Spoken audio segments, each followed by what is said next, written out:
10। आज शुरुआत करते हैं अध्याय 7 निर्देशांक ज्यामिति। देखिए, ये बहुत ही महत्वपूर्ण पाठ है। इसमें हम लोग महत्वपूर्ण सूत्र और कुछ बातें जानते हैं। आपको बता दें कि जब आप 7.1 लगाएंगे तो यही सूत्र यूज करना है। जब पहला सूत्र है P अगर x1 y1 और x2 y2 हो तो इसके बीच की दूरी निकालने के लिए x1 माइनस x2 का होल स्क्वायर करने के अंदर प्लस y1 माइनस y2 का होल स्क्वायर। आप इसको चाहे तो x2 माइनस x1 दोनों में आप कुछ भी लिखेंगे गलत नहीं होने वाला। अगर देखिए दूसरा आपका है कि बिंदु अगर दे दिया और यहाँ पर x1 y की मूल बिंदु से दूरी पूछेगा तो ये आपका होगा x1 y1 का स्क्वायर। देखिए तीसरा नंबर आपका है कि यदि आपका तीसरा जो दिखा रहा है उस बिंदु है जिसका P है, ये निर्देशांक दिया गया है और अनुपात है मूल संबंध m2 अनु और अंतः अनुपात काटता हो तो इसके लिए आप x बराबर इसको लिख सकते हैं। हालांकि ये आपके 7.2 में यूज करेंगे सूत्र का m1 x2 plus m2 x1 बटा में m1 प्लस m2 और y बराबर m1 y2 plus m2 y1 बटा में m1 प्लस m2। 4 नंबर है अगर बाह्यता अनुपात कहता है ना तो बस टोटल वही मान देंगे, केवल माइनस का परिवर्तन होगा।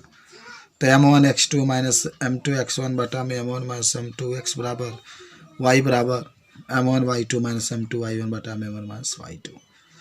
लेकिन अगर मैं आपको एक बात कहूँ, अगर मध्य बिंदु जैसे बिंदु आपका दिया है P x1 y1 q x2 y2 को जोड़ने वाले रेखाखंड PQ का अगर मध्य बिंदु का निर्देशांक कहेगा तो हमेशा x1 प्लस x2 बटा में 2 और y1।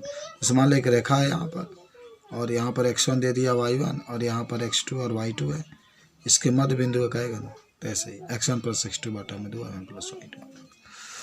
और एक जो है आप जो 7.3 में यूज करेंगे बिंदु x1 y1 x2 y2 और बिंदु x3 y3 के संरेख होने के प्रतिबंध, तो यहाँ पर x1 और आप y2 माइनस y3 प्लस 1/2 लिख सकते हैं अगर क्षेत्रफल की बात करता है तो x2, ये सूत्र आपका हो जाता है। इस तरीके से आप इतना फार्मूला का यूज करके अभ्यास को लगाते हैं। तो चलिए आज शुरू करते हैं हम लोग 7.1। तो 7.1 में देखिए आपको मैं पहले ही कहा था कि जो आप यूज करेंगे सूत्र वह रहेगा 7.1 दूरी के लिए x1 माइनस x2 का whole square plus y minus y। Question ये कहता है कि बिंदुओं के निम्नलिखित युग्मों के बीच की दूरी ज्ञात कीजिए और पहला आपका है 2 3 4 1। आप मुझे बताइए, हमेशा इसको x1 इसको y1 इसको x2 इसको y2 लिखा भी गया है ना। x1 बराबर 2 है, y1 बराबर 3, x2 बराबर 4, y2 बराबर 1। अब हमेशा ये जो होगा ना x1 y1 मानेंगे, x1 x2 मत मानिएगा, हमेशा x1 y1 इसको x2 y2, बात खत्म। बस आपका जो सूत्र होता है उसी पर तो रखना है इसको।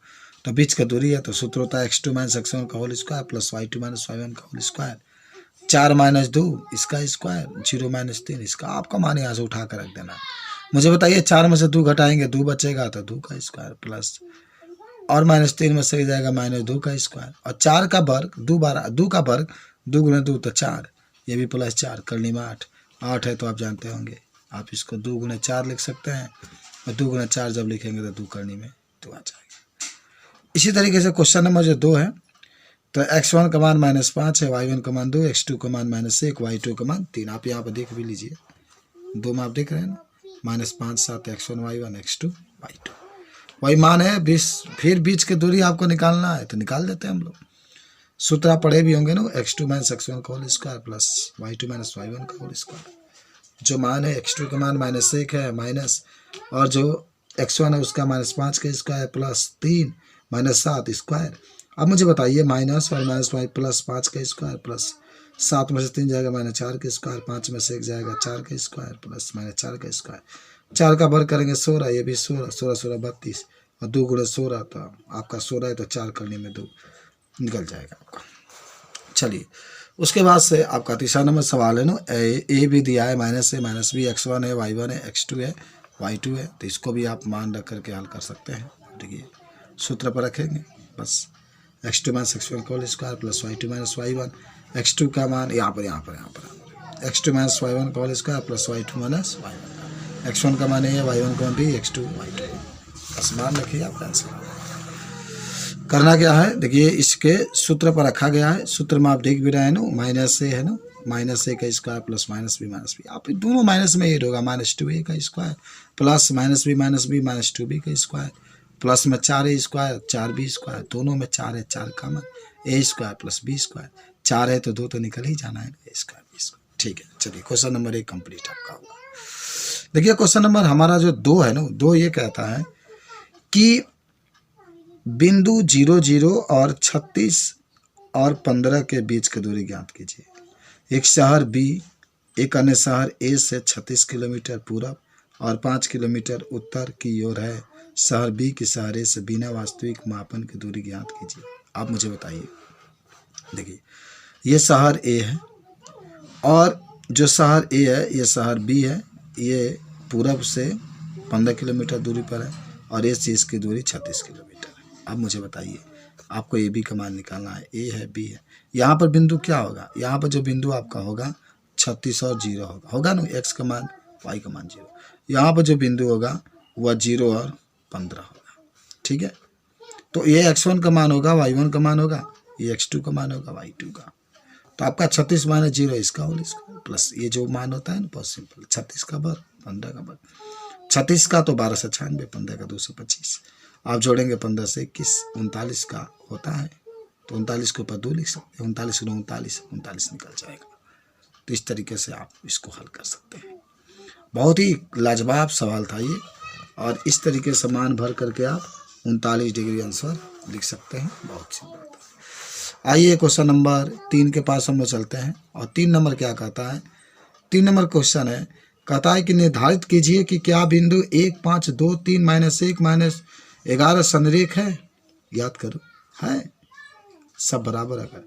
देखिए संरेख के लिए ना जो नियम होता है, सबसे जो बड़ी भुजा होती है ना, सबसे बड़ी जो बड़ी भुजा होती है वह दोनों भुजाओं के योग के बराबर होना चाहिए। ये बात जरूर याद रखें, दोनों भुजाओं के योग के, अगर इसका 23 है ना, 3 दोनों को जोड़ने पर भी 23 आपका आना चाहिए, ये बात याद रखना।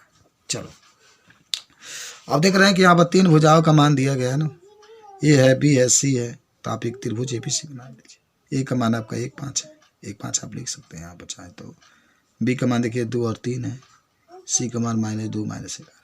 तो क्यों नहीं हम लोग ए बी का बीच का दूरी निकालते हैं। याद करो, ए बी की दूरी निकालने के लिए वही आप पढ़े थे ना, तो 2 -1 आप देखिए 2 -1 का स्क्वायर प्लस 3 -5 जो पढ़ते आए हैं आप। चलिए हल करेंगे, करने में 5 आ गया। बी सी के निकालिए, बी यहाँ पर है सी यहाँ पर है, तो बस वही मान भरना है, -2 का स्क्वायर प्लस -11। यहाँ से भी देख सकते हैं ना, 2 3 -2, तो 2 + 2 हो जाएगा, तो बात वही तो गई। चलिए 2 2 4 -4 का स्क्वायर, 11 3 14 का स्क्वायर, 4 का वर्ग 16, 14 का 196 जोड़ेंगे 212। आप मुझे बताइए 212 आया।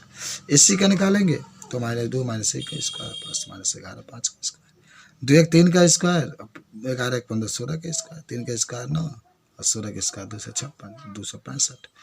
मुझे बताओ सबसे बड़ा जो भुजा है कलनी में 265 है, और जो छोटे भुजा एक तो कलनी में 5 आया और एक कलनी में 212 है, जोड़ने के बाद तो आएगा नहीं। देखिए दिखा भी गया है ना, ए बी और ए सी का मान ए बी और बी सी के मान ए सी के बराबर तो आएगा नहीं, पता कर देंगे कि ए बी सी संरेख नहीं है। तो इस तरीके से आप इस सवाल को बता सकते हैं, सेम नहीं है ना तो संरेख नहीं है। चलिए आगे बढ़ते हैं। अब देखिए क्वेश्चन नंबर जो आगे आपका है वो क्वेश्चन नंबर नेक्स्ट 4 नंबर आपका दिया गया है, और 4 नंबर में क्या कहता है, कहता है कि जांच कीजिए कि क्या बिंदु 5 -2 6 4 7 -2 एक संद्रिबाहु त्रिभुज है। संद्रिबाहु का मतलब 2 भुजा सेम आना चाहिए। आप इस तरीके से अगर त्रिभुज बनाते हैं, ए लिख देते हैं, बी लिख देते हैं, सी, तो इसमें ए और ए, अगर 2 भुजा कोई भी 2 भुजा एक समान आना चाहिए। और देखिए चलिए यहाँ पर ए बी सी मान लिया गया है, ए बी के बीच की दूरी निकालते हैं तो x1 y1 x2 y2। देखिए ए बी बराबर 6 - 5 का स्क्वायर, ठीक है, 4 - 2 का स्क्वायर, आगे पीछे कहीं भी रखिए बात वही आएगा। 6 में से 5 जाएगा 1 का स्क्वायर, हालांकि माइनस में प्लस हो जाएगा तो 4 2 6 का स्क्वायर, तो 1 + 37 आ गया। बी सी का मान निकालते हैं ना, बी यहाँ पर है सी यहाँ पर है, तो बी सी के निकालेंगे तो आप 7 - 6 का स्क्वायर प्लस माइनस 2 माइनस 4 इसका स्क्वायर, 7 में 6 हो जाएगा 1 का स्क्वायर और 4 2 6 दोनों माइनस माइनस जुटेगा, 1 बार 36 करने में 37। इसी का मान आपका निकालना है। यह देखिए आपको करना कुछ नहीं है, यहाँ पर ही है, यहाँ पर सी, देखिए यहाँ पर ही है, यहाँ पर सी है। तो AC के निकालने के लिए 5 माइनस 7 का स्क्वायर प्लस माइनस 2 का स्क्वायर, देखिए 5 में 7 घटाएंगे 2 का स्क्वायर और ये तो कट के 0 हो जाएगा ना, 0 तो 4 और 4 का है तो 2 तो आपका निकल ही जाना है। अब मुझे बताइए 2 भुजा बराबर आ चुका है, AB और BC का मान करने में 37 आ चुका है, अभी आप हल किए थे, और AC अलग। जब 2 भुजाएं बराबर आ गए अतः आप लिख सकते हैं कि त्रिभुज ABC एक समद्विबाहु त्रिभुज है। कितना आसान है। देखिए क्वेश्चन नंबर हम लोग आगे 5 नंबर पर चलते हैं। किसी कक्षा में 4 मित्र ABCD पर बैठे हुए हैं और जैसा कि आकृति में दर्शाया गया है, चंपा और चमेली कक्षा के अंदर जाती हैं और कुछ मिनट तक देखने के बाद चंपा चमेली से पूछती है, क्या तुम नहीं सोचती हो कि ABCD एक वर्ग है? चमेली इससे सहमत नहीं होती है। दूरी सूत्र का प्रयोग बताइए कौन सही है। यानी चंपा कहती है एक वर्ग है, चमेली कहती है नहीं है, तो क्या बात कौन सही होगा? और आपके फिगर में दिया भी है, A देखिए, B देखिए, C देखिए, D देखिए, यहाँ पर D दिया गया। आप जरा बताइए मुझे, यहाँ A है तो A के लिए पहले x का मान लिखेंगे तब y का मान लिखेंगे। तो x का मान कितना है? 3 है, आप देख रहे हैं ना नीचे 3 है, तो आप 3 और क्या लिख सकते हैं? y का मान 4 लिख सकते हैं, 3 और 4 आ गया, ठीक है। b का मान क्या लिख सकते हैं आप? b का मान देखिए x के लिए 6, y के लिए 7, तो 6 और 7 लिख सकते हैं। c के लिए अगर बात करते हैं तो x का मान 9, y का मान 4, d की बात करेंगे तो 6 और फिर आप 1 लिख सकते हैं। चलिए वर्ग की बात होती है, आइए यहाँ पर आप देखिए जो बात हम लोग देख रहे थे ना, वो बात यहाँ पर लिखी गई है, ठीक है। बात कैसे लिखी गई है आप जरा सोचिए यहाँ पर, कि चित्र के द्वारा हम लोगों ने देखा है, यानी जो स्तंभ होगा, स्तंभ का मतलब जो खड़ा होगा, इस तरीके से x का मान जो क्षैतिज होगा, A का मान देखिए 3 4, B का मान इतना, C का मान इतना, D का मान इतना। हमें जब एक वर्ग की बात करता है इस तरीके के, जब एक वर्ग की बात करता है, A यहाँ पर है, B यहाँ पर है, C यहाँ पर है, D है, तो क्यों ना AB BC CD और AD। पहला बात एक क्लियर करेंगे कि चारों भुजा बराबर होता है जब वर्ग की बात करेगा तो, और जो विकर्ण 2 खींचेंगे, एक विकर्ण तो यहाँ से होगा, एक विकर्ण यहाँ से होगा, दोनों विकर्ण, एक BD विकर्ण एक AC विकर्ण है, दोनों विकर्ण का मान भी बराबर होना चाहिए। चलिए AB का मान निकालते हैं। अब जरा मुझे बताइए, चलो ये x1 हुआ, y1 x2 y2, तो x2 माइनस x1 6 माइनस 3 का स्क्वायर, देखिए 6 माइनस 3 और 7 में 4 का स्क्वायर, 6 में 3 जाएगा 3 का स्क्वायर और 7 में 4 जाएगा 3 का स्क्वायर, 3 3 का 9, 3 3 का 9, करनी में 18। अब 18 को 9 गुणे 2 लिख सकते हैं करनी के अंदर, 9 है तो 3 निकलेगा, 3 करनी में 2। अब आपको क्या निकालना है? BC का मान निकालना है। तो BC का बात होती है ना, तो B यहाँ पर है, C यहाँ पर है, ये x1 होगा y1 है, x2 y2, तो x2 माइनस x1 9 माइनस 6, देखिए लिखा भी गया है, 9 माइनस 6 का स्क्वायर प्लस 4 माइनस 7 का स्क्वायर, 9 माइनस 6 जाएगा 3 का स्क्वायर, माइनस 7 में 4 जाएगा माइनस 3 का स्क्वायर, 3 3 का 9, 3 3 का 9, करनी में 18, 9 गुणे 2 तो 3 करनी में 2 हो जाएगा। उसके बाद से CD का निकालेंगे, देखिए C यहाँ पर है, D यहाँ पर है, CD का आप यहाँ पर देख भी लीजिएंगे ना, CD का निकाल देंगे आप। अरे AB तब BC तब CD तब D, ये निकाल दीजिए। देखिए आपको 6 माइनस 9 का स्क्वायर प्लस 1 माइनस 4 का स्क्वायर, 9 में 6 जाएगा 3 का स्क्वायर और ये माइनस 3 का स्क्वायर, 9 9 18, 3 करने में 2 आ जाएगा। आप AD का मान निकालेंगे, और जब AD का निकालेंगे तो आप देखिए 6 माइनस 3 का स्क्वायर प्लस 1 माइनस 4 और 6 माइनस 3 जाएगा 3 का स्क्वायर और ये 3 का स्क्वायर 9। ये एक तो बात तो क्लियर हो गई ना कि ये चारों आपके भुजा बराबर आ गए, लेकिन हमें अभी विकर्ण बराबर है। चलिए AC का मान निकालना है ना, तो AC के लिए आपको मैं बता दूं थोड़ा सा, देखिए यहाँ पर आ जाइए आप जरा देखिए, A यहाँ पर है, C यहाँ पर है, तो x1 y1 और x2 y2 मान लेंगे। चलिए यहाँ पर हम लोग रख देते हैं, तो 9 माइनस 3 का स्क्वायर प्लस 4 माइनस 4 का स्क्वायर, आप 9 में से 3 घटाएंगे 6, ये तो 0, 6 का 36, 6 निकल गया। BD निकालेंगे, B और D वाला ले लेंगे, तभी 6 में 6 जाएगा 0, 7 में से जाएगा 6, आज के करनी में 36 होगा और 36 का 6 निकल गया, सेम आ गया ना विकर्ण। अतः चंपा की बात क्या है? सही है, अतः ये क्या है? वर्ग है। अतः आप लिख सकते हैं कि यह वर्ग है और चंपा की बात सही है, चंपा की बात सही है। कितना आसान क्वेश्चन था। चलिए आगे बढ़ते हैं हम लोग। अब एक और क्वेश्चन आपके सामने है, देखिए कुछ बातें आपकी है। क्वेश्चन नंबर 6 कहता है निम्नलिखित बिंदुओं द्वारा बनने वाला चतुर्भुज का प्रकार यदि है तो बताइए तथा अपने उत्तर के लिए कारण। एक चीज मैं बता दूं आपको, ये चतुर्भुज है, वर्ग की बात करेगा, वर्ग अभी जो आप पढ़ रहे थे ना, इसके चारों भुजाएं बराबर होंगे, दोनों विकर्ण बराबर होंगे। समचतुर्भुज की बात करेगा, चारों भुजाएं बराबर होंगे लेकिन विकर्ण बराबर नहीं होंगे। आयत की बात करेगा तो आमने सामने की भुजा बराबर होगा लेकिन वर्ग जो इसका विकर्ण होगा वो बराबर होगा। समांतर चतुर्भुज की बात करेगा तो इसके जो आपके आमने सामने के भुजा बराबर होंगे लेकिन विकर्ण बराबर नहीं होंगे। ये 4 प्रकार का होता है। पहला क्वेश्चन आप देख रहे हैं -1 -2 1 0 -1।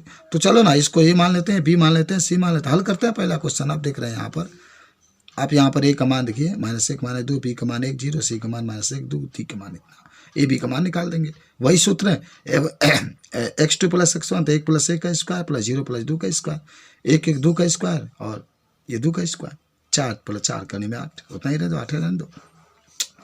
अब हम लोग BC का निकालेंगे तो -3 + 1 का स्क्वायर 0 - 2 का स्क्वायर, 3 में से जाएगा 2, 2 का वर्ग 4, ये भी 4 करने में 8।